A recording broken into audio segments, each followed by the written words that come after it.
Quant à nous, on va continuer la balade tranquillement. Devenons l'espoir de demain, l'avenir nous appartient. Vivons ensemble aujourd'hui, luttons tous main dans la main. Secoue toute peur de l'inconnu, Virgile avance sans retenue. Son cœur ne juge pas, car les ténèbres y percera. Écoutons avec attention les témoignages de tout horizon. Ici, pas de guerre dans l'adéquation, pour un monde plus vaste et magique en action. Devenons l'espoir de demain, l'avenir nous appartient. Rêvons ensemble aujourd'hui, luttons tous main dans la main.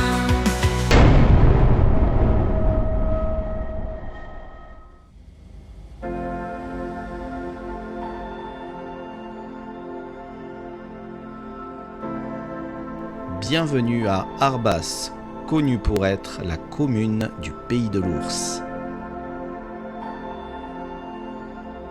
Cet endroit est connu pour être le centre de nombreuses légendes. Mais avant de vous les laisser compter, nous allons nous rendre dans la grotte de l'œil du diable. Et je peux vous garantir que pour se rendre en ce lieu, j'ai réellement eu l'impression d'être dans une forêt tropicale et très sauvage. En tout cas, c'est assez périlleux, mais aussi assez énigmatique, et je ne vous cache pas qu'il y a aussi une part de magie.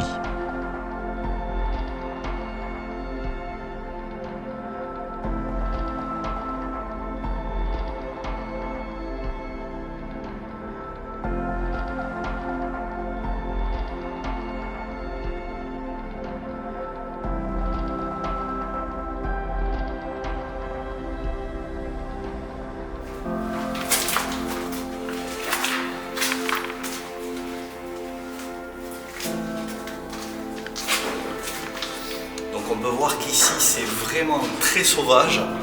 Pour trouver cette grotte, autant vous dire qu'il faut jouer les Indiana Jones, clairement. Et il y a de la glace partout, donc c'est hyper glissant, c'est hyper dangereux. Mais heureusement, je ne suis pas venu tout seul.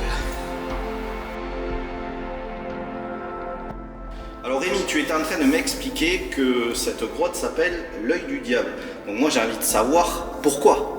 Ok, alors en fait ici on est à ce qu'on appelle la résurgence en fait d'un énorme réseau souterrain. Et à l'époque, les gens du village d'à côté l'ont appelé en fait Gouel d'hier, donc c'est en occitan. Et en fait ça veut dire la grotte de l'œil de l'enfer, parce que quand le réseau est sursaturé d'eau, il y a carrément, juste ici on peut le voir parce qu'il y a du volume, mais tout ce volume là en fait est sous l'eau et il y a une rivière totalement qui jaillit de la grotte. Et c'est pour ça que ça fait de gros dégâts, et on entendait, à ce qui paraît, les habitants entendent le bruit que fait la rivière quand elle sort de cet endroit. Donc c'est un endroit qui peut être extrêmement dangereux quand on ne sait pas trop ce qu'on fait, et quand voilà, il ne faut pas y être au mauvais moment, quoi. Sinon là on a des risques d'y rester, quoi. C'est pour ça que j'ai expliqué qu'il vaut mieux être accompagné, et de préférence avec quelqu'un qui connaît déjà l'endroit. Oui, il vaut mieux, surtout sous terre. Il ne faut pas faire faut pas faire de bêtises, d'accord, parce que même si vous êtes à 40 ou 50 mètres d'une entrée d'une cavité souterraine, il suffit à peine que vous cassiez une cheville, c'est fini, vous avez prévenu personne ne viendra vous chercher ici. Je vous le dis de suite. Je peux confirmer, vu le chemin qu'on a pris. Tu confirmes? Ouais. Voilà, personne ne viendra vous chercher ici, donc toujours... Et personne nous entendra crier aussi. Ouais, je sais pas, il n'y a pas des xénomorphes par là, je sais.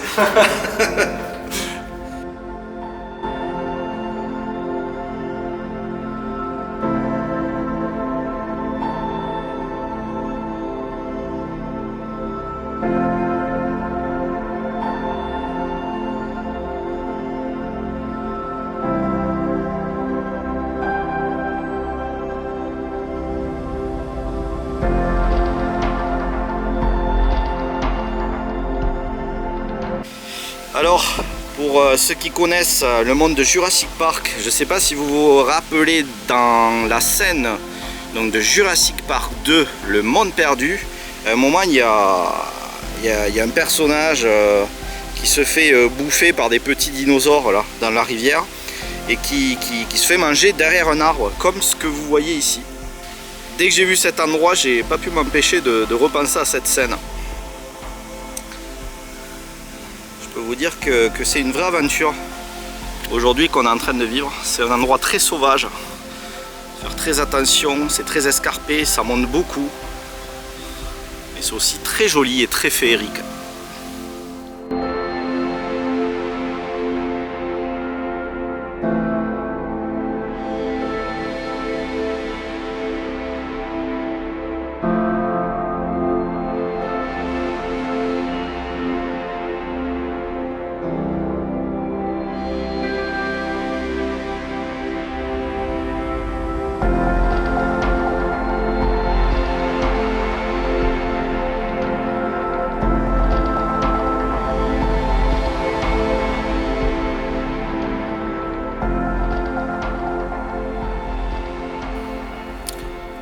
Donc nous sommes ici dans le massif d'Arbas, dans cette magnifique forêt, comme vous pouvez le voir juste derrière moi et même autour de moi. Et juste à côté, là, il se trouve derrière la caméra, je vais accueillir Pascal. Donc Pascal souhaite rester anonyme, donc du coup c'est pour ça qu'il n'apparaîtra pas à l'image. Donc c'est un témoin, il va nous relater ses 2 témoignages parce qu'il n'a pas vécu une seule observation. Alors il n'était pas sûr de vouloir parler de sa première vision, on va dire, de sa première histoire, de sa première rencontre. Je pense qu'il est important qu'il puisse la relater parce qu'encore une fois on va s'apercevoir que ce genre de phénomène ou de créature, de choses vient s'immiscer aussi jusqu'à dans nos chambres. Et comme vous le savez, c'est pas la première fois que ça arrive. Et donc c'est pour ça que je tenais absolument à ce que Pascal nous raconte cette première histoire. Et ensuite il reprendra la parole pour son 2e témoignage. Une observation qu'il a fait d'ailleurs non loin de Toulouse. Voilà, donc pas très loin de chez moi. Donc Pascal, j'espère que tu vas bien. Merci d'être ici avec moi aujourd'hui. Je vais te laisser te présenter dans un premier temps si tu veux bien. Oui, donc j'ai aujourd'hui 37 ans, je travaille dans le métier de la sécurité, donc il m'arrive très souvent de travailler de nuit. C'est important de le souligner parce que mon observation, la 2e, c'est faite surtout la nuit. Et j'ai cette capacité à voir facilement les objets ou quoi que ce soit la nuit. Donc c'était juste pour le signaler. Voilà, après, ma première observation, j'étais très jeune, j'avais 8 ans, je m'en souviens très bien, puisque c'était la première nuit que mon petit frère passait dans ma chambre, donc je m'en souviens très bien. C'est une chambre, j'étais en HLM à l'époque, donc là je peux le dire, puisque je vis plus là-bas, c'est à Martigues, donc dans les HLM, si quelqu'un connaît, c'était à l'HLM à côté de l'hôpital. Donc on avait la colline et l'étang de Berre en vue, c'était un duplex. Donc nos chambres donnaient sur la colline et le parking qui était éclairé toute la nuit. On était au 4e étage, donc c'est pour donner un peu notre d'auteur. C'était le plus haut étage qu'on avait de cet HLM. Donc j'étais dans ma chambre avec mon petit frère qui venait d'être mis, son berceau, tout ça. C'était la première nuit, donc j'étais très content de l'avoir. C'était un peu comme le sentiment d'être grand frère, d'une responsabilité. Donc il n'y avait pas de peur ni quoi que ce soit ce soir-là. Et il faut savoir que dans les HLM à cette époque, c'était des volets métalliques, c'est-à-dire des lames. Et le jour ou même la lumière peut passer facilement à travers. Donc j'étais dans cette chambre, je me suis endormi assez rapidement, il n'y avait pas de souci. Et pendant la nuit, je me suis réveillé. Je ne sais pas ce qui m'a réveillé, si c'est un bruit, si je n'en ai aucune idée. Il y a quelque chose qui m'a réveillé.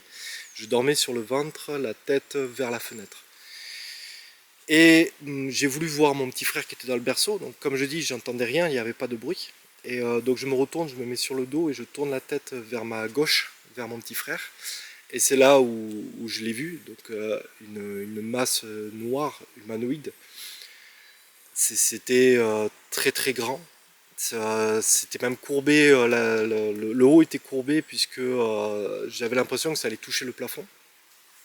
Tu veux dire que le devant comme ça était voûté, oui. Comme si tu distinguais pas de coups. Non, pas de coups, pas de. Je savais que c'était humanoïde au fond de moi parce que ça pouvait pas être autre chose, ça pouvait être qu'humanoïde. Dans le fraction de seconde où ça arrivait, j'ai même pensé que ça pouvait être ma mère, mais c'était très grand. Et j'ai peut-être fait un bruit, je sais pas. Ça a tourné rapidement la tête. Je peux dire la tête là parce que c'est les deux yeux rouges qui ont tourné sur moi. Donc ça n'a pas regardé vers le lit, ça n'a pas regardé vers la fenêtre, ça m'a vraiment regardé moi dans les yeux. C'était d'un rouge, un rouge sang, enfin un rouge très très puissant. Et la fraction de seconde, ça a duré une fraction de seconde, ça n'a même pas duré 2 secondes l'observation. La fraction d'après, j'étais en mode fétal sous ma couette. J'agrippais ma couette, j'avais une peur bleue que ça me prenne moi ou mon petit frère.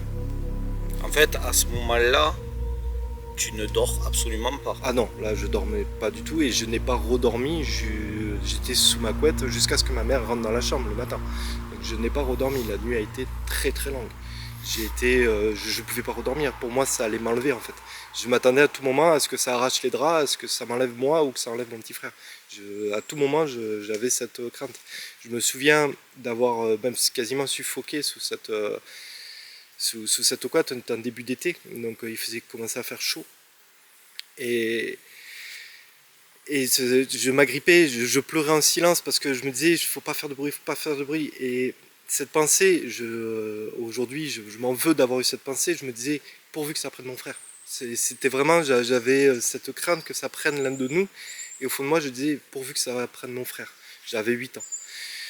Et donc ma mère, quand elle est rentrée, j'ai timidement retiré la couette sur ma tête et j'ai vu qu'il faisait jour, que rien ne s'était passé. Mais ça m'a traumatisé pendant des années. J'en ai fait des cauchemars, toutes les nuits je faisais des cauchemars. Et le pire, c'est que personne ne m'a jamais vraiment cru. À 8 ans, j'en ai parlé de suite à ma mère.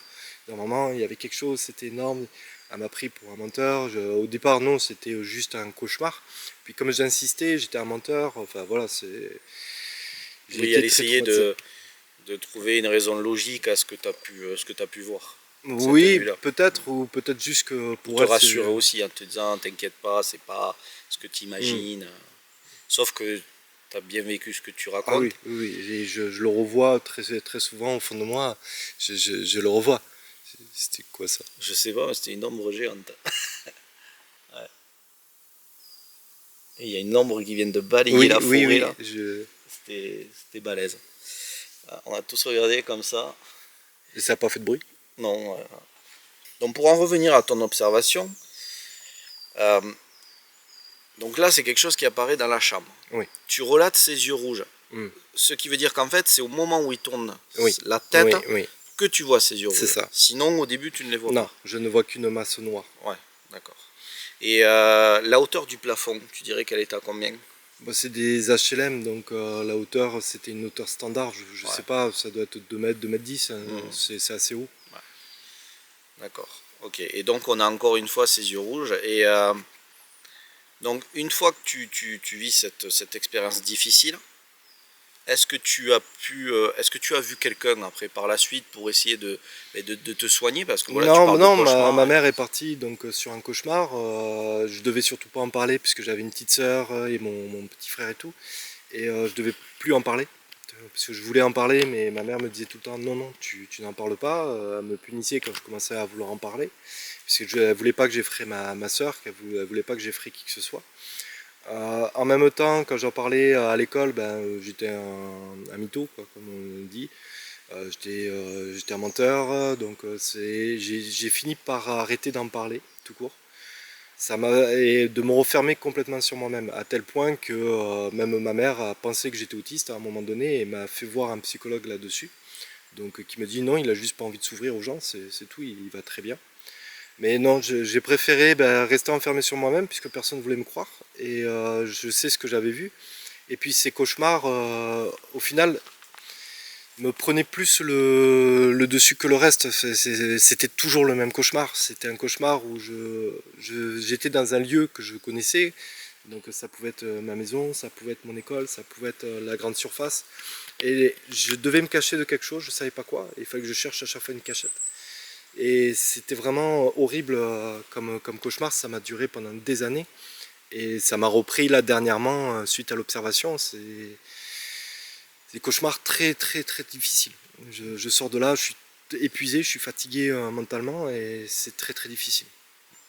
C'est normal, je pense que de vivre une situation comme ça en pleine nuit déjà, et à cet âge-là, ça doit être éprouvant, difficile, et en plus de ne pas être écouté, ça doit l'être encore plus, et c'est ce que je dis souvent sur la chaîne, c'est que souvent, je pense que pas mal d'enfants doivent vivre des situations peut-être similaires. Alors là on parle de silhouettes noires avec des yeux rouges, mais ça peut être d'autres phénomènes, d'autres choses qui touchent à l'étrange, et souvent, comme tu le dis si bien Pascal, c'est que on va essayer de trouver des arguments pour expliquer à l'enfant, parce que vous êtes des enfants à cet âge-là, que c'est soit un rêve, soit voilà, parce que tu dormais, soit tu l'as imaginé, et alors que non, il y a vraiment des enfants comme toi à cette époque-là qui ont vu, qui ont ressenti dans sa chair, parce que là je te vois, je t'ai en face et je vois que voilà, on sent que ça te prend aux tripes, comme tu nous l'as dit en off. Ça t'a tellement marqué que tu en fais encore des cauchemars. Là ça revient parce qu'il y a autre chose qui s'est passé, et ça on va en parler tout à l'heure. Donc voilà, je pense qu'il faut essayer de faire preuve d'écoute, surtout qu'en plus la psychologue le dit très bien, tout va bien en fait. Donc oui, c'est juste, voilà, oui, elle n'a pas dit non, votre enfant il est un peu bizarre, non, elle dit il va bien, c'est juste que bon, mais voilà, tu veux pas t'ouvrir, mais en même temps tu as essayé. Il a eu la phrase, il a beaucoup d'imagination. D'accord, bon, voilà. Mais en tout cas elle n'a pas dit que tu étais touché voilà, du casque. Donc voilà, je pense qu'il faut vraiment dans l'avenir, et j'encourage les gens à le faire, hein, si c'est, voilà, je parle aux parents, voilà, que vraiment essayer d'être à l'écoute de son enfant, et peut-être ne pas de suite prendre son expérience qu'il pourrait avoir vécu comme la tienne, et essayer de l'expliquer d'une manière très terre à terre, et du coup ne pas l'écouter, et ce qui va lui l'enfermer encore plus dans quelque chose de négatif, parce que tu vois, comme toi tu as fait des cauchemars par la suite, tu étais triste de savoir que personne t'écoutait, sachant que tu sens bien que tu avais vécu ça. Donc c'est pas génial, mais en même temps on peut pas non plus leur en vouloir, parce que c'est des parents, ils cherchent à rationaliser, à essayer de rassurer aussi. Donc voilà, je pense qu'il faut vraiment arriver à faire la part des choses. Et je pense que là, on est quand même en 2024. Les gens, j'ai l'impression quand même, sont beaucoup plus ouverts. Donc peut-être faire plus attention, essayer d'être plus réceptif à ce genre de choses. Ah, et puis il y a eu un gros changement entre l'avant et après. Oui. Avant mes 8 ans, j'avais peur de rien, je frissonnais de rien, la nuit ne me faisait pas peur, j'avais pas besoin de veilleuse. Depuis cette expérience, j'avais besoin d'une veilleuse, un couloir dans le noir, c'était pour moi une épreuve, je ne pouvais pas le faire. Et ça m'arrivait même d'envoyer ma soeur en premier dans le couloir pour me dire, de toute façon, s'il y a quelque chose, elle verra. Donc j'avais vraiment, et on m'a pris du coup à ce moment-là, tous mes proches m'ont pris pour quelqu'un qui avait peur de tout. Mais c'était seulement le noir, le reste ne m'effrayait absolument pas. En plus, on voit à quel point ça t'a marqué, parce que tu as cette réflexion de te dire, j'espère qu'il va prendre mon petit frère et pas moi. Ah oui, j'ai eu je m'en suis voulu toute voilà, ma vie, parce que si ça l'avait fait, je m'en serais jamais remis qu'il ait pris mon petit frère. Mais on a tellement peur que on se dit qu'on veut survivre à tout prix. Et du coup, moi je me souviens de m'être agrippé à cette couette. La couette était autour de moi, j'étais quasiment en train de m'étouffer avec. Et je la serrais très très fort, parce que pour moi ça allait arracher tout ça et ça allait m'embarquer. Toi il allait se passer quelque chose. Ah oui, il allait se passer quelque chose, j'attendais en fait qu'il se passe quelque chose, j'entendais mon cœur battre, j'entendais tout ça. Et ce réflexe de se mettre sous la couette, c'est... Aujourd'hui des fois j'en rigole un peu, parce que je me dis, mais sous une couette qu'est-ce que j'aurais pu faire? Mais au final, qu'est-ce que j'aurais pu faire d'autre? C'était juste à côté de la porte. La porte était vraiment... le berceau de mon frère était à côté de la porte, donc cette chose était à côté de la porte, et elle était au-dessus de la porte, ça c'est sûr.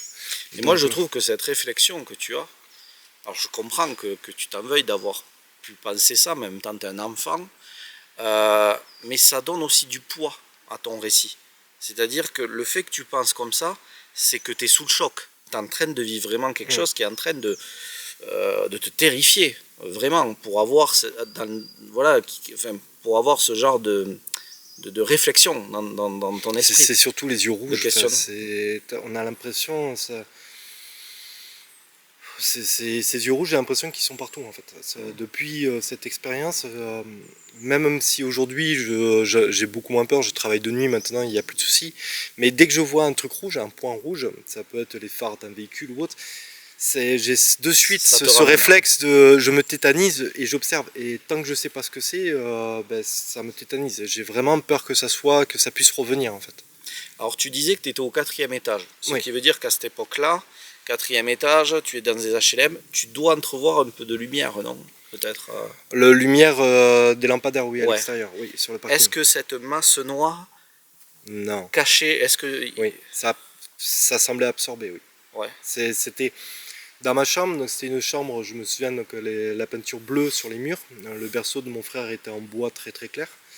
Et donc je distinguais facilement le matelas, mon petit frère qui était dedans, qui bougeait pas d'ailleurs. Je pouvais distinguer la porte de ma chambre qui était un peu plus sombre. Et cette chose était vraiment beaucoup plus noire, même que la porte, que n'importe quoi qu'il y avait dans cette chambre. C'était très très noir. Et ça masquait donc les lumières qui pouvaient pénétrer dans... Alors ça, je ne saurais pas dire, Ouais. comme je t'ai dit, je sais même pas si ça avait des poils, ça pouvait avoir des écailles, ça pouvait avoir n'importe quoi, des plumes, n'importe quoi. Ce seul truc que je me souviens, c'est qu'on pouvait même pas distinguer la tête du corps. Il n'y avait pas de cou. Je me suis renseigné puisque j'ai voulu savoir ce que c'était, donc j'ai vu les shadow people, j'ai vu pas mal de ces trucs-là. Et les shadow people, on les voit vraiment en forme humaine. Là, c'était vraiment une masse noire. Pour moi, c'était humanoïde, ça c'est sûr, ça se tenait debout, puisque c'était droit. Mais droit et voûté en même temps par le dessus. J'avais l'impression que c'était au-dessus du berceau à mon petit frère. Il n'y avait pas de main qui se tenait sur le berceau. Et c'était très très noir. Et j'ai juste su que c'était la tête parce que il y a ces deux yeux qui ont pivoté. Ça, c'est pas comme si on les avait ouverts sur moi. Non, non, ça a vraiment pivoté, ça a pivoté vers moi. Et les yeux, ils les avaient sur le landau de... Enfin, ils regardaient ton frère? Ah, ben c'était vers le bas, oui, et puis ça a tourné comme ça. Donc ça veut dire qu'il était en train de regarder ton petit frère et qu'ensuite il t'a regardé à toi, quoi. Oui, mais sans lever la tête, il a tourné Ouais, comme juste ça. là. J'avais pas les deux yeux comme nous on peut être quand on est debout, c'était vraiment sur le côté. Et c'était la lumière du rouge, c'était pas un rouge qui pouvait sortir d'une lumière qui se projetait sur lui. C'était vraiment, ça sortait de lui. Ça sortait. Donc Rémi, je vais te demander de me rejoindre. Alors Rémi, il est à l'extérieur du champ de la caméra, là. Donc j'en profite vu que tu es avec moi aujourd'hui, que tu me suis, là tu es face à un témoin. Voilà, moi j'aimerais avoir aussi ton ressenti. Comment tu perçois Pascal quand tu le vois s'exprimer? Qu'est-ce que tu penses déjà de son témoignage aussi? Mais moi je pense que déjà avant tout faut respecter aussi le témoignage de tout le monde. Je pense que les gens ils font pas ça non plus, comment dire, juste comme on pourrait le croire aussi de nos jours, ouais vas-y je vais faire un buzz ou quoi. Il n'y a rien à gagner dans ce genre de choses là. C'est vraiment, il n'y a rien à gagner, il y a plus à perdre qu'à gagner. Mais c'est forcément très intéressant parce qu'après on essaie de recouper d'autres histoires qui ont pu être dans le même genre. Il ne faut pas oublier aussi que c'est souvent des histoires qui sont traumatisantes aussi. Hein. D'accord, il y a une espèce d'aspect traumatique aussi qui nous suit. Et l'histoire de Pascal aussi est extrêmement intéressante. Et c'est bien voilà, de pouvoir recouper des témoignages, que ce soit celui de Pascal avec plein d'autres. Et comme on en parlait un petit peu en off aussi, le fait est que les témoins ne se sentent pas seuls. Voilà, hein, parce que je pense que c'est toujours encore pire quand on vit une expérience, je pense, traumatique. Et de se dire qu'en fait on se renferme sur soi et que vraiment voilà quoi. Alors que quand on a des gens qui ont pu vivre les mêmes expériences, ça nous rassure. Et voilà, c'est bienfaiteur. Mais je pense que voilà, faut pas comment dire, le tourner en ridicule, etc. Comme je dis, les gens qui vivent des choses étranges, elles ont rien à gagner à venir témoigner. Et je pense que des gens qui vivent des choses étranges, il y en a tous les jours. Je pense qu'il y en a plein aussi. Il y en a plein. Pas que par rapport au sujet que je traite, mais sur plein d'autres aspects, je pense aussi. Et je pense que oui, c'est important de leur donner cette écoute, cette oreille qui leur permet de se livrer, de se vider de quelque chose, d'un poids, ça peut être souvent. Et comme tu le dis aussi, le fait d'appartenir à de plus se sentir seul, tout simplement, parce que d'autres témoins ont parlé, donc du coup on se sent plus fort, tout simplement, on se sent moins seul. Ouais. Oui, c'est exactement ça. Franchement, c'est important. Ouais, très très intéressant en tout cas, ce témoignage-là, donc du coup que tu as eu quand tu étais beaucoup plus jeune, et aussi celui... voilà. Alors on va y venir, là, on va venir au deuxième témoignage de Pascal, mais pour ce faire, je ne sais pas ce que tu en penses Rémi, Ouais. on va changer de cadre. Allez, c'est parti, on y va.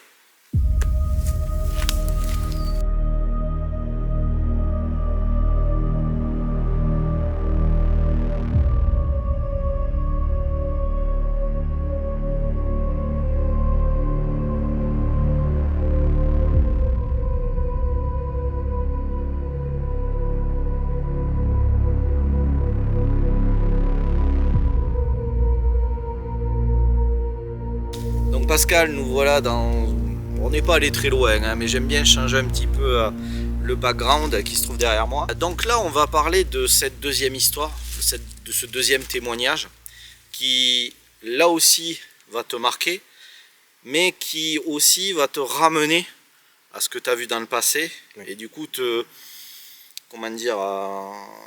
jouer aussi à nouveau sur ta... Disons les mots, sur ta santé. Ah oui. Donc écoute, je te laisse nous dire tout ça.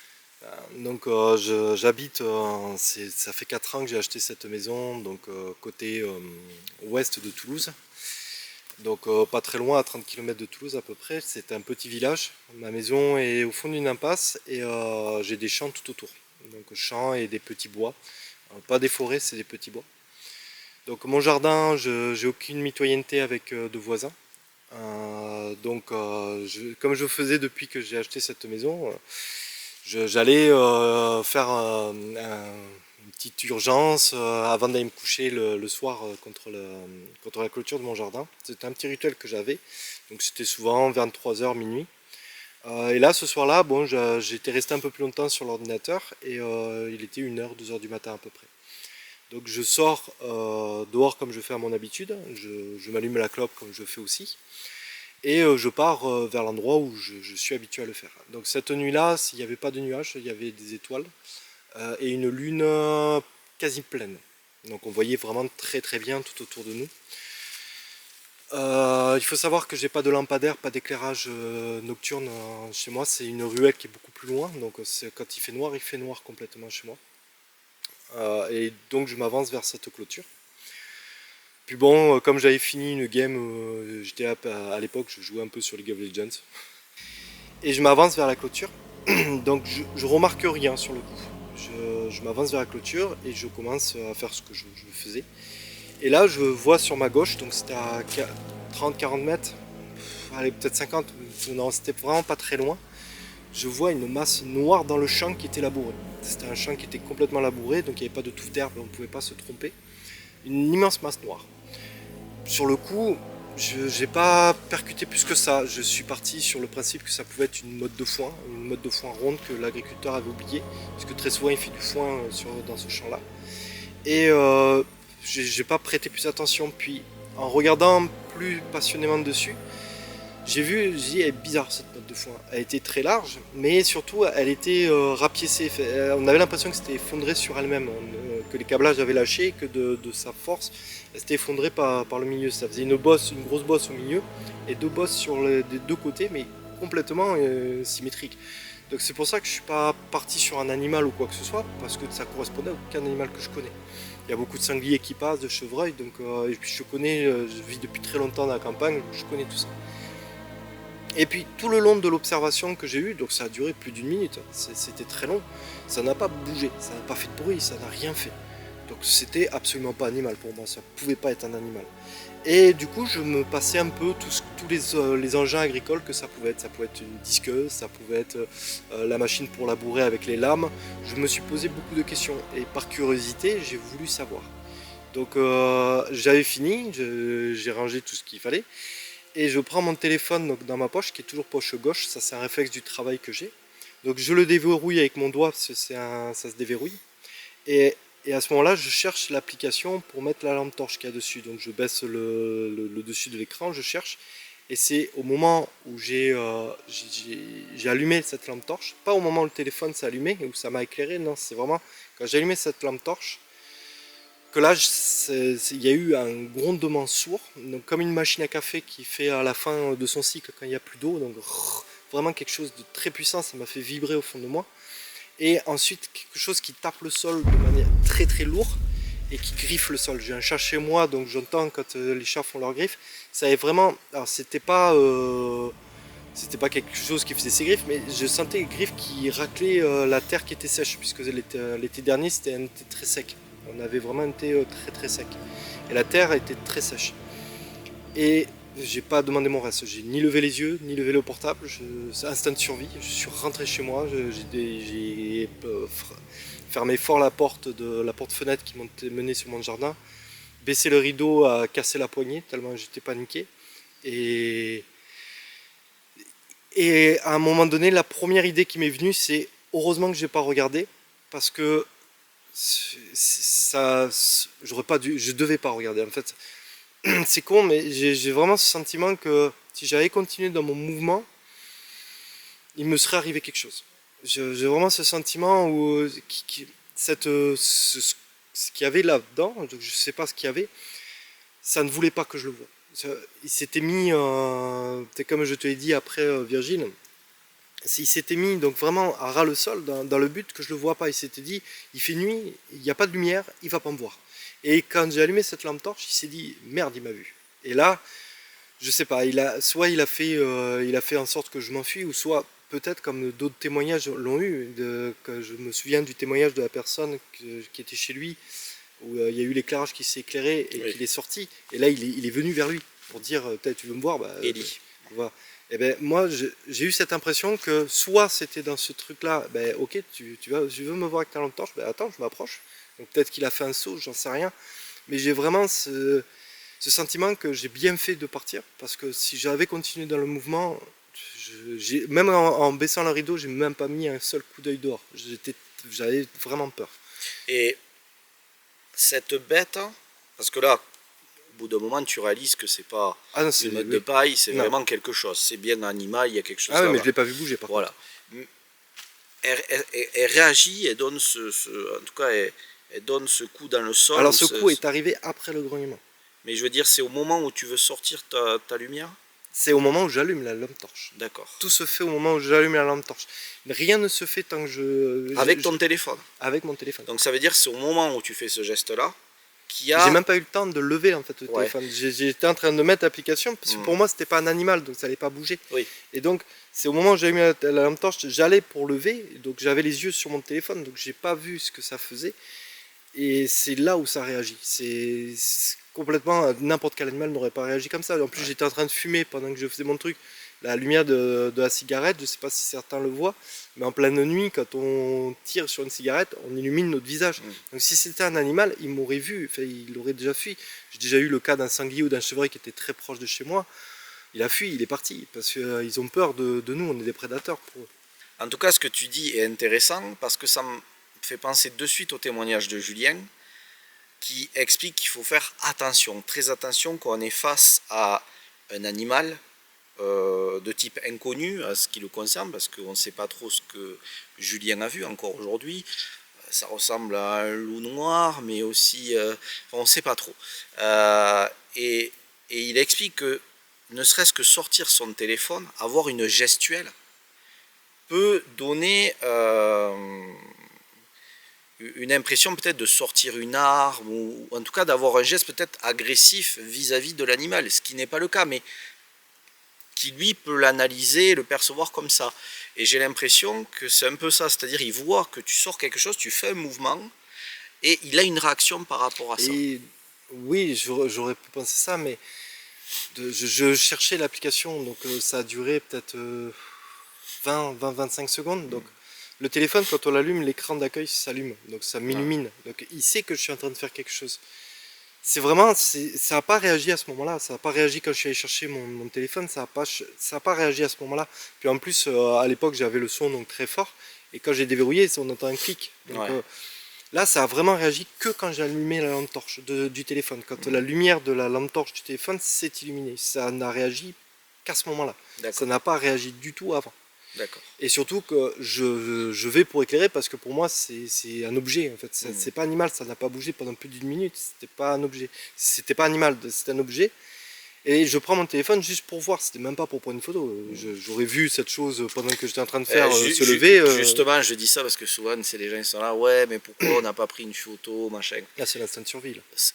Exactement. Ah non, voilà. là c'était l'instinct. J'ai même pas eu besoin de réfléchir que mon instinct, j'étais déjà chez moi. J'ai entendu ça, j'ai entendu tout ça. Et sans même m'en rendre compte, j'étais déjà chez moi, il n'y a pas beaucoup, il y a 5-6 mètres à faire, mais j'étais déjà chez moi en train de fermer la fenêtre et le volet. Donc c'est l'instinct de survie qui a pris complètement le dessus sur le coup. En fait, j'ai l'impression que d'un côté, tu préférais pas regarder, tu préférais pas voir de toute façon. Ah oui, complètement. Je pense, au fond de moi, je me suis dit, il valait mieux pas que je regarde. Mais en même temps, l'esprit curieux que je suis se dit, j'aurais dû regarder. Ça, au moins je savais ce que j'aurais vu, j'aurais pu mettre quelque chose dessus. Là je suis toujours dans le doute, si c'est pas un ours, si c'est pas... j'avais même pensé à une panthère qui aurait pu s'échapper du zoo qui est à côté de chez moi. Donc j'ai demandé à ce zoo là qui m'a clairement dit que non, il n'y avait aucune panthère ni aucun félin qui s'était échappé. Donc ça veut dire que tu as fait la démarche quand même d'appeler le zoo. Ah oui. J'ai même appelé, j'ai mon beau-père qui est chasseur, donc j'ai même appelé lui et je lui ai demandé à ses amis chasseurs si un ours avait été répertorié dans la région où j'habite. Donc ils m'ont confirmé que non, il n'y avait jamais eu d'ours jusqu'à présent. Donc j'ai vraiment tout cherché. J'ai cherché les agriculteurs qui avaient à côté des chevaux, des vaches une vache qui aurait pu s'échapper et être dans le pré, même si ça fait pas ce bruit là, mais je suis passé par toutes ces étapes de il faut que je sache ce que c'était. Et rien ne correspond, absolument rien.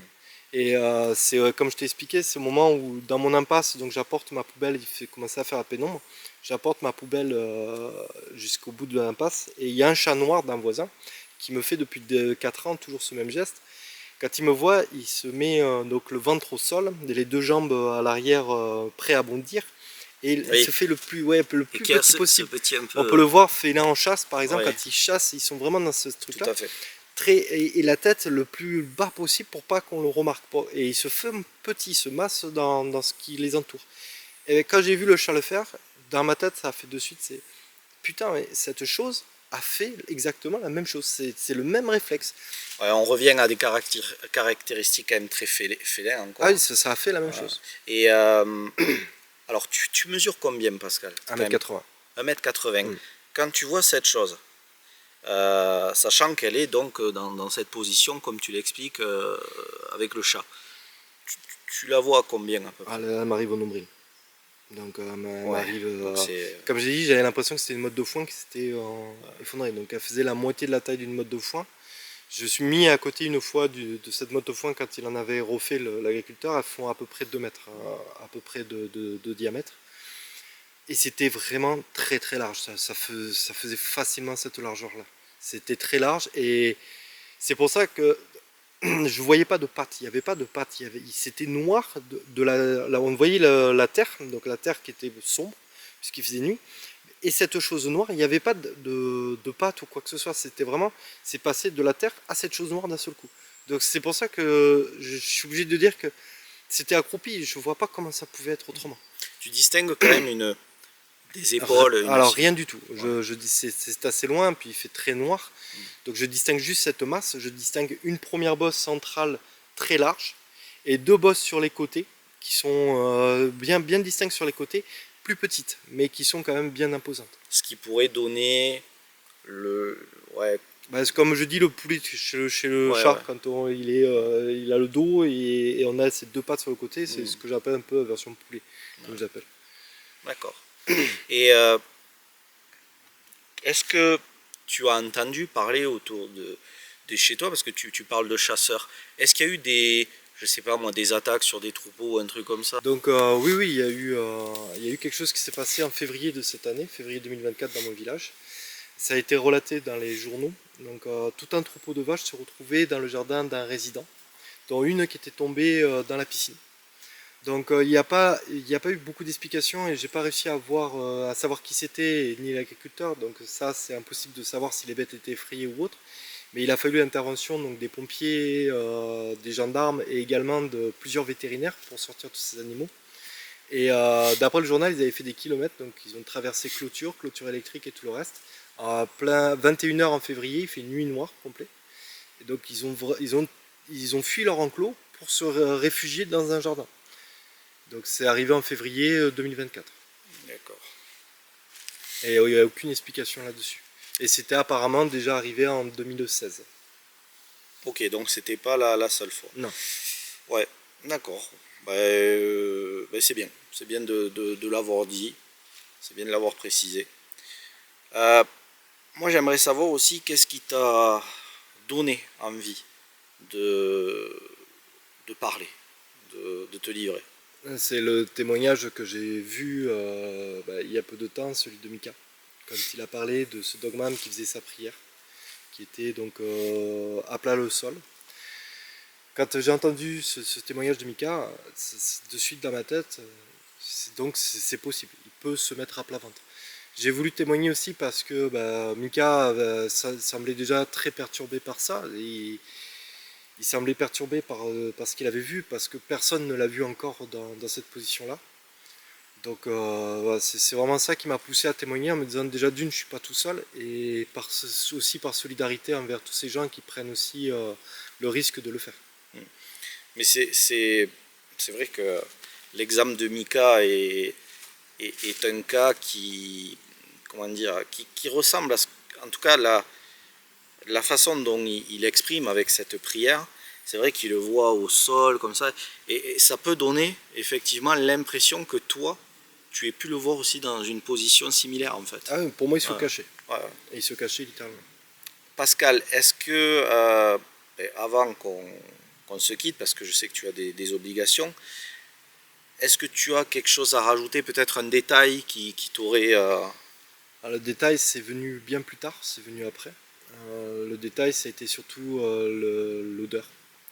Une odeur très très forte, donc ça m'avait pas marqué sur le coup, puisqu'on a une ferme qui est pas très loin de ma maison. On a une ferme avec des vaches, donc ça nous arrive avec le vent que ça nous apporte cette odeur de fumier. Mais c'est en y faisant attention que là je me suis rendu compte que c'était pas le fumier. C'était pas une odeur de fumier ni de sanglier, c'était une odeur très très forte de charogne mélangée à des excréments. Je ne pourrais pas le décrire autrement. C'était vraiment très très fort. On avait l'impression que c'était juste à côté. Et le deuxième truc qui m'a le plus marqué, c'est venu aussi après, puisque comme je disais, j'étais en train de discuter, en train de fumer la clope, donc on ne fait pas attention forcément au bruit qui nous entoure. C'est ce silence qu'il y avait. D'habitude, il y a souvent des grenouilles et des oiseaux nocturnes qui font leur vie. Et là, il n'y avait aucun bruit, rien du tout. Et c'est ce silence qui m'a le plus perturbé. Aujourd'hui encore, dans mon jardin, quand il fait nuit, avant d'aller dans mon jardin, j'écoute. Et si j'entends pas le moindre bruit, je ferme, j'y vais même pas. D'ailleurs, en parlant de ton jardin, depuis que tu as eu cette observation, est-ce qu'il y a quelque chose qui a changé? Tu y vas moins? J'y vais plus la nuit. Dès qu'il fait nuit, je n'y vais plus du tout. En fait, c'est comme disait une des personnes que tu avais interviewées, ça ne nous appartient plus.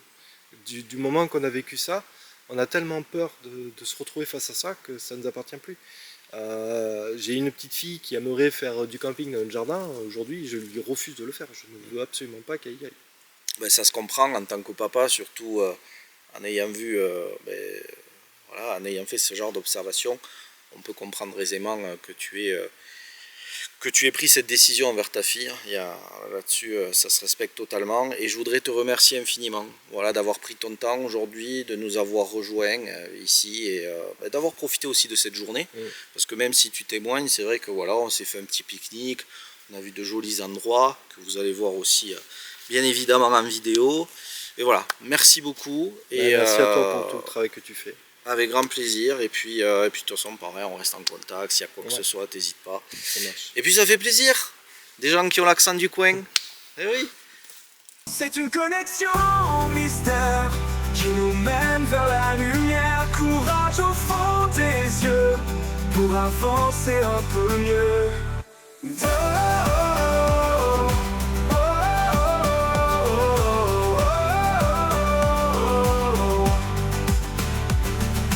Des secrets dans l'air, Des murmures qu'on éclaire, la vérité scintille quand on se faufile. Écoute les étoiles, elles parlent sans voile, avance sans peur, fais battre ton cœur. C'est une connexion en mystère qui nous mène vers la lumière. Courage au fond des yeux pour avancer un peu mieux. Oh, oh,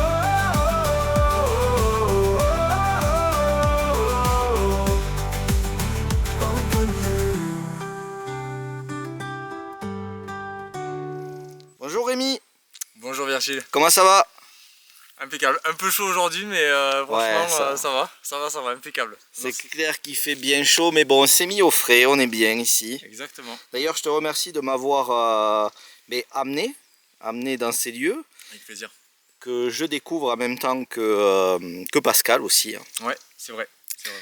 Et du coup, voilà, on a passé cette petite journée là à marcher, à contempler la nature, à enregistrer les différents témoignages de Pascal.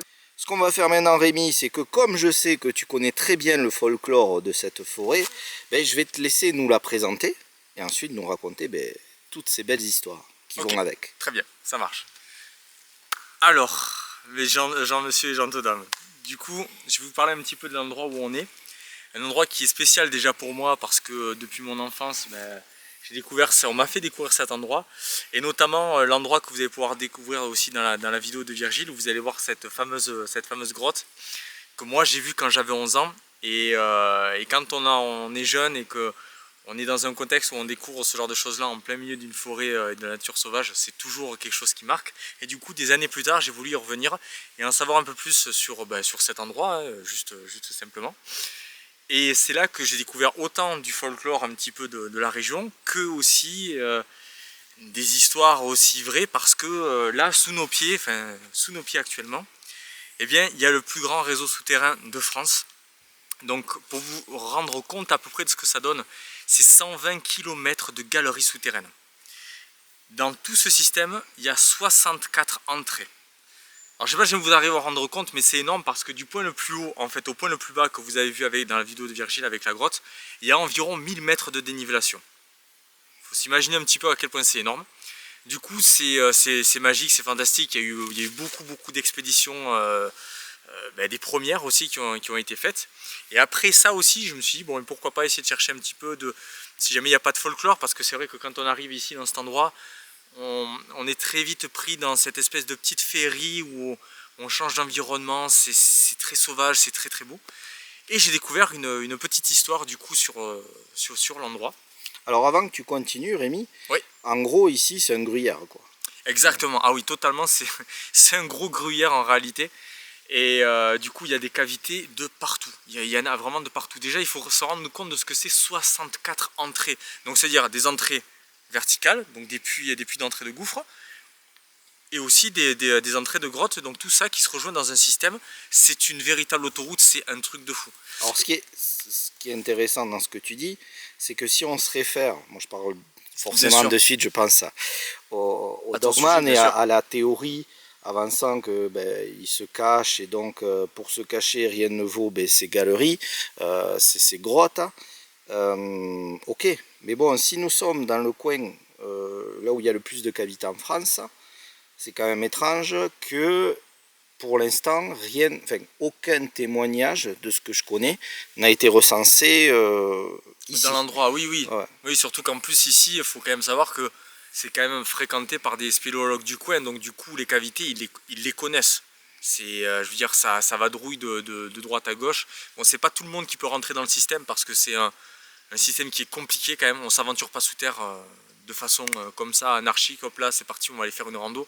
C'est pas comme ça que ça se passe. Mais c'est vrai que moi, je n'ai pas, comment dire, de témoignages de choses comme ça.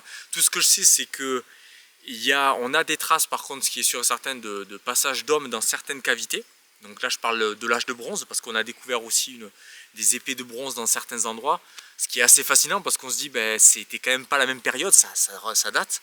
Après c'est clair que des choses qui font référence à cette chose là que tu étudies, moi en tout cas je n'en ai pas eu, toi non plus tu n'en as pas eu vent Et pourtant, c'est vrai que quand on regarde autour de nous, c'est un environnement absolument extraordinaire.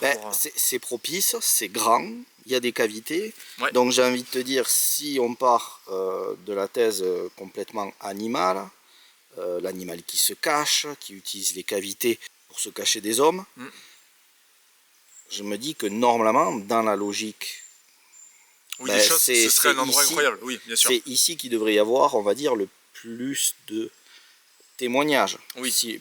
Mais ce qui n'est pas le cas. Non. Voilà, c'est important de le placer, dire, parce que c'est vrai que quand tu m'as donné cette information, je me suis dit, ah oui, quand même. C'est vrai que du coup, pourquoi dans ce cas-là, on n'aurait pas plus de témoignages ici que dans d'autres endroits de France, vu que ça serait plus propice à l'explication que ça soit purement et simplement un animal. Oui, voilà. Bien sûr. Après, j'y suis pas fermé, encore une fois, mais voilà, il faut quand même le dire, parce que c'est quand même le but et l'objectif de la chaîne, cette recherche en quête de compréhension sur ce phénomène, ou sur cette créature, sur cet animal, appelez-le comme vous voulez. Donc voilà, je me devais de le rappeler, tout simplement. Oui, bien sûr, bah, tu fais bien. En plus, ici, on est dans une zone quand même qui est assez énorme, d'accord. On a une énorme superficie de forêt qui... déjà d'une qui n'est pas, comment dire, qui n'est pas artificielle, d'accord. On le voit bien déjà, ça se voit énormément à la répartition des conifères, des fougères, etc. C'est un endroit qui est très naturel, j'ai envie de dire. Mais aussi c'est un endroit où on a rétabli aussi des prédateurs, d'accord. Donc forcément ici... Alors c'est vrai qu'on est dans la... il y a des ours. Là oui, on est dans le pays de l'ours. Donc des gros prédateurs, il y en a, c'est sûr et certain. Seulement c'est vrai que c'est des endroits qui sont propices aussi à cacher peut-être des gros prédateurs, ou que les gros prédateurs puissent être tranquillement dans des endroits, un endroit ou un autre. Après on est très haut par rapport au premier village, au premier hameau qu'on a, qui est quand même beaucoup plus bas, hein. Mais après c'est sûr, j'ai pas eu vent de ça en tout cas, pas de ce genre de choses là. Mais j'ai des histoires folkloriques d'autres choses. C'est ça, c'est pour ça que voilà, je t'ai coupé pour préciser ça. Maintenant, écoute, je te laisse nous raconter tout ça. Ok, très bien. Alors la seule histoire en réalité que j'ai sur cet endroit, que j'ai pu trouver, c'est très vague. Je pense qu'à mon avis, il faudrait peut-être creuser du côté de la mairie, peut-être du village, pour voir si jamais ils n'ont pas autre chose. Mais ici, du coup, la légende qu'il y a ici, c'est plutôt sur, je sais pas comment appeler ça, soit c'est peut-être un petit peu plus tout ce qui est des gobelins, des choses comme ça, et on appelait ça ici des pédaouks. Alors le nom est peut-être occitan, je sais pas trop. Et du coup, qu'est-ce que dit cette petite légende? Elle dit qu'en fait il y aurait des espèces de petites créatures, donc soit des petits lutins ou des petits gobelins, essayez de voir comme vous semble, qui vivraient dans une grotte, en réalité non loin d'ici. Cette grotte là je la connais très bien, et qui en réalité, il disait que ces petites créatures habitaient là. Pourquoi? Parce qu'ils arrivaient à voir de la fumée en fait s'échapper de la vallée, et en réalité de cet endroit. Mais c'est pas tout, parce que dans cette légende, il y a notamment quelqu'un qui aurait capturé une de ces créatures, en fait, qui l'aurait fait captif chez lui, et en fait il y aurait eu une attaque de ces créatures pour venir la libérer. Donc c'est... Après attention, c'est une légende, etc. Mais je trouve que c'est dommage en fait qu'on n'ait pas plus de choses, parce que c'est vrai que quand on regarde l'environnement dans lequel on est, bien sûr que c'est totalement un endroit qui fait féerique. Et je pense qu'à mon avis, tu pourrais largement valider ça quoi. Tout à fait. D'ailleurs, je pense que, vu ce que tu es en train de nous raconter par rapport à cette histoire de gnomes, de lutins, il y a moyen de déposer un brevet pour Disney là sur l'histoire. Ah bah franchement totalement. Et cette grotte, en plus de ça, je la connais très bien. Et c'est dans cette grotte là aussi qu'on a trouvé des traces de l'âge de bronze, avec des épées qui ont été retrouvées. Et c'est aussi quelque chose qui est super intéressant, et que des fois je me dis, c'est que cette grotte là, il faut savoir qu'elle a été fréquentée énormément, mais cette épée de bronze, elle a été trouvée, c'est pour vous dire à quel point en fait des fois les détails sont comment dire, sont juste à côté de nous, mais on peut pas, des fois on passe à côté. C'est que cette épée avait été trouvée dans les années 80, alors que cette grotte-là, elle est visitée au moins depuis les années 60, si ce n'est 50. Et même si ce n'est qu'elle est connue depuis des années. Donc ça fait que pendant des années, des fois, on peut passer à côté de choses qui sont juste là. Et je trouvais que c'était intéressant par rapport en fait aussi à l'histoire, que des fois eh ben, il y a des choses en face de nous qu'on voit pas forcément. Et pour revenir à ça, alors ça me fait penser à l'histoire de l'épée, parce que là je viens de voir qu'à Rocamadour, Oui, il y a l'épée qui a été, oui, alors ils disent malheureusement. qui a été volée. On ne sait pas encore où en est l'enquête, mais voilà, ça me fait penser à ça. Parce qu'on est aussi pas super loin non plus de Rocamadour, enfin façon de parler, parce qu'on s'en est éloigné là maintenant, là où on se Oui, trouve. oui, bien sûr, on est assez Mais loin. bon, pour nous, c'est voilà, c'est dans le coin. Alors les amis, parce que en fait au bout d'un moment cette histoire elle m'est un petit peu sorti la tête. J'ai le document, alors vous en faites pas, c'est pas très long. Je vais pouvoir vous lire un petit peu plus précisément et plus en détail en fait cette toute petite histoire. Comme ça j'espère que ça pourra vous mettre dans l'ambiance. Ok, c'est parti. Du coup je vais vous lire ce petit extrait de la légende des Pédaouks. Dans la grotte de Penneblanc vivait une troupe de nains redoutés. Certes, pas un habitant d'Arbas n'avait contrôlé ce fait, mais la fumée qui s'élevait du porche d'entrée prouvait qu'ils faisaient cuire leur pain. Un des nains de la grotte fut fait prisonnier par le charbonnier qui campait dans la période estivale sur le plan de Gaulle. S'étant pris dans un piège à ours, le nain qui n'était pas blessé se défendit et mordit avec férocité avant de se soumettre. C'était un enfant noir de peau, muni de pieds palmés, d'où l'appellation Pédaouk, qui veut dire pied-doigt. Il fut amené au village par les charbonniers. Malgré la crainte superstitieuse que pouvait inspirer ce Pédaouk, un habitant d'Arbas accepta de le garder prisonnier chez lui. Or, la nuit venue, deux sauvages, sans doute les parents du petit, s'approchèrent et se faufilèrent jusqu'à la cabane où était enfermé le prisonnier. L'enfant répondait par des hurlements inarticulés à l'appel de ses parents. Le gardien, pris d'une grande peur, libéra le captif précipitamment. Aussitôt, les trois sauvages prirent la fuite en direction de la vallée de Penneblanc, brisant dans leur retrait les vitres de plusieurs maisons à coups de pierre. Et des légendes se référant au Pédaouk existent aussi ailleurs en France. Voilà. Alors, est-ce que tu as une photo ou quelque chose Oui, bien sûr. Ouais. Autant pour moi. Alors, je pense que c'est une illustration, etc. Mais bon, ça peut vous donner une petite idée. Alors attends, je fais un zoom dessus.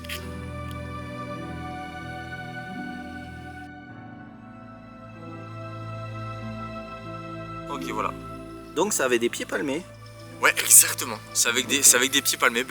C'est pour ça qu'en fait, je te dis que c'est dommage en réalité qu'on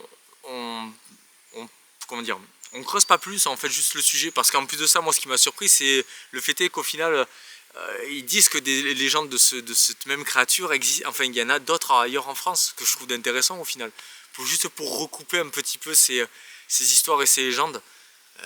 Mais je sais pas. En tout cas, pourquoi pas un jour, je sais pas, aller demander directement à la mairie. Donc ça voudrait dire que ces petites créatures faisaient cuire du pain dans la grotte. Ouais. Voilà, d'où le fêté, je pense, de la fumée qu'on pouvait voir s'élever en réalité Alors c'est vrai que tu m'as montré la grotte quand on roulait en bas en voiture, Oui. où on la voyait au loin. Et quand tu m'as raconté le début de l'histoire avec cette fumée qui jaillit de cette grotte, de cette cavité, c'est vrai qu'en voiture je regardais en haut comme ça dans la montagne et ça s'y prête quoi. J'imaginais la fumée sortir Oui, comme surtout ça. qu'on la voit, en fait, on voit bien en fait le rocher de Penneblanc. En réalité, on le voit bien, ça fait une denture comme ça. Et du coup, la grotte est juste un petit peu en bas de la falaise. Du coup, oui, c'est sûr que là, on voit ça, on dit waouh, qu'est-ce qui se passe. Après voilà, peut-être que c'était aussi le fêté, ça, tu sais, ça arrive de temps en temps. D'ailleurs, tu l'as vu, il y a énormément de vapeur qui peut se dégager des fois des cavités à cause de cette différentielle de température. Mais c'est pas grave. L'important aussi, c'est de vibrer de la fantaisie aussi. Je trouve que c'est important. Oui. C'est important. La preuve, c'est que moi, comme je te dis, j'ai imaginé de cette fumée sortir voilà, de cette cavité et voilà quoi. Je me suis mis à rêver et à imaginer ces gens en train de regarder en haut, faire, ah, il y a quelque chose là-haut, il y a quelqu'un qui vit dans ces grottes, qu'est-ce qui se passe? En plus, je veux dire, je ne connais pas du tout la date de quand ça a été fait, ce qui est dommage.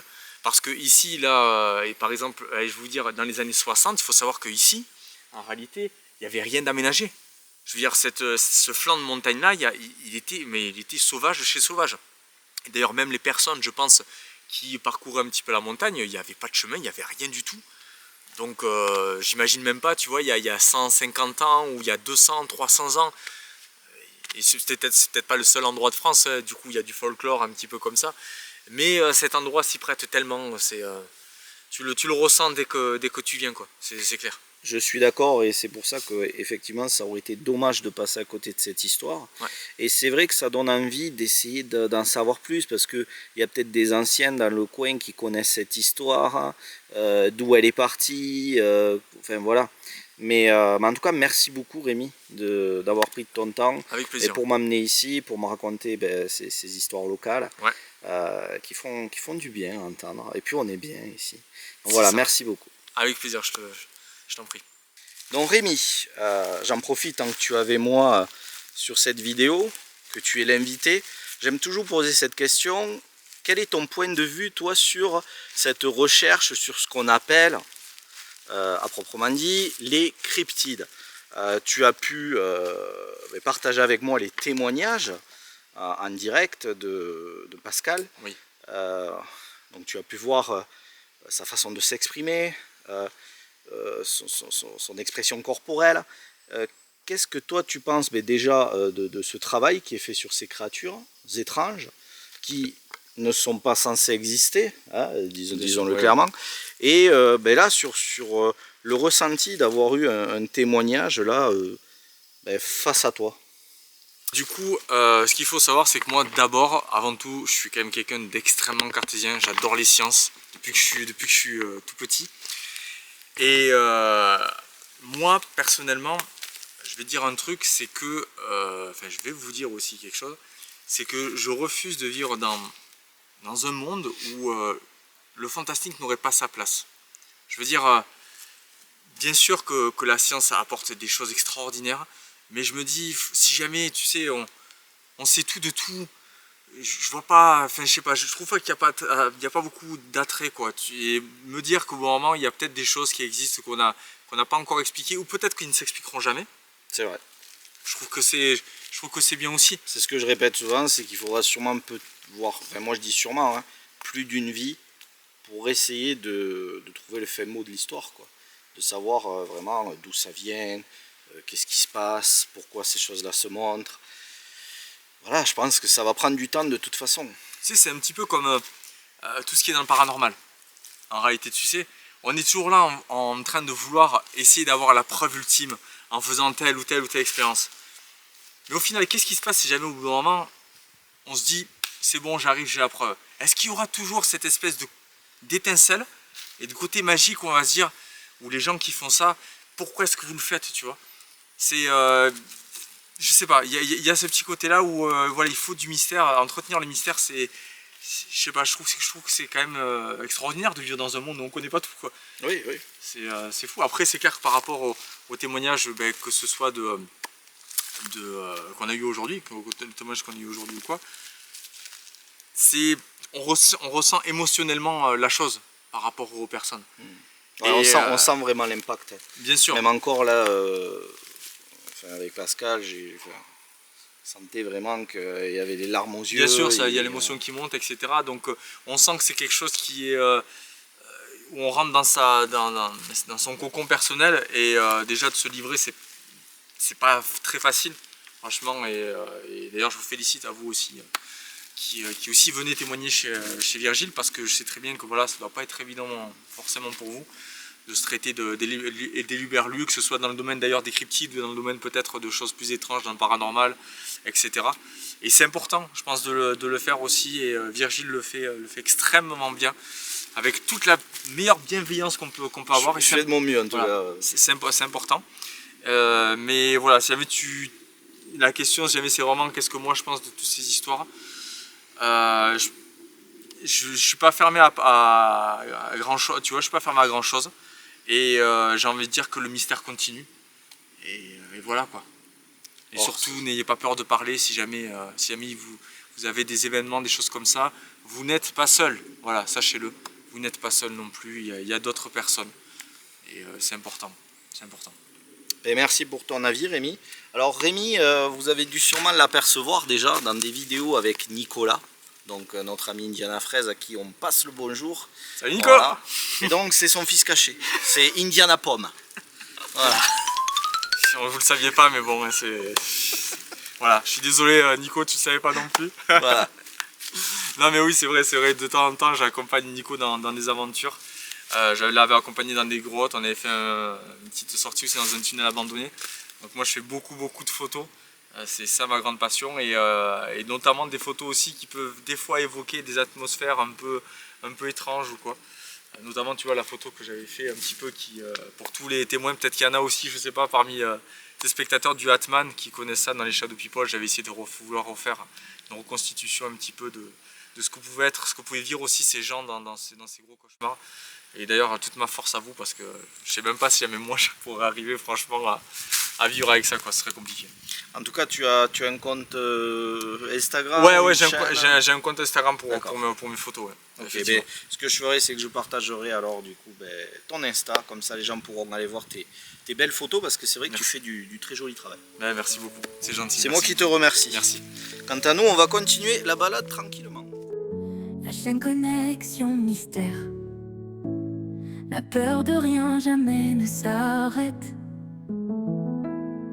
Des témoignages hors du commun, des cœurs qui battent à l'unisson.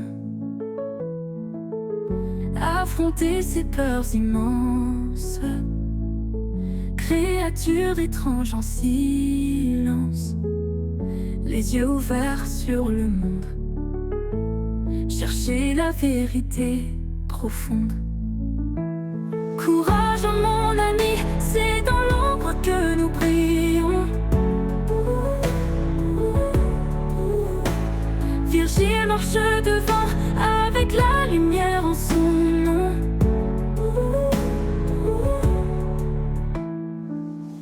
Des histoires au bout du chemin, des secrets cachés sous nos mains. La nuit se transforme en lumière, guidant nos pas sans frontières. Le mystère nous appelle dans ces coins sombres et cruels. On trouvera la vérité dans les cœurs et les reflets. Courage mon ami, c'est dans l'ombre que nous brillons. Virgile marche devant.